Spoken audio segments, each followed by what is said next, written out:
Mahilig ba kayo sa extreme sports o di kaya trip nyo magtampisaw sa beach ngayong papalapit na ang tag-init? Sa Bacolod City, Negros Occidental, libre ang entrance sa isang dating seawall na ginawa ng resort. Paragliding naman ang kinahuhumalingan ng mga residente at turista sa Daet, Camarines Norte. Ang mga gimmick na yan sa balitang hatid ni Mark Salazar. Giant fan? Check. Wing? Check. Safety harness and gears? Check. Matapos makumpleto, go na sa pagtakbo. At ilang segundo lang, literal ka nang nasa ere sa extreme sports na ito sa Daet, Camarines Norte. Nasubok ang tapang ng mga nag-solo adventure. Yung view. Bakit?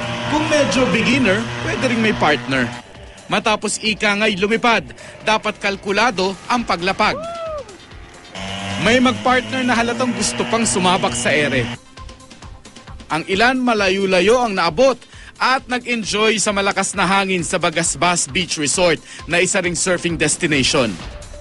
Ang mga lumahok sa International Paragliding and Hang Gliding Cup nitong Sabado talaga namang walang pagsidla ng tuwa. Yeah, it's super good.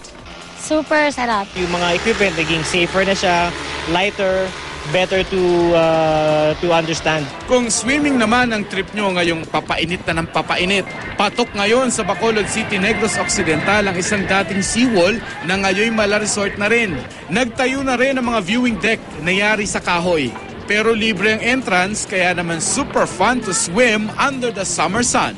Mark Salazar, GMA News.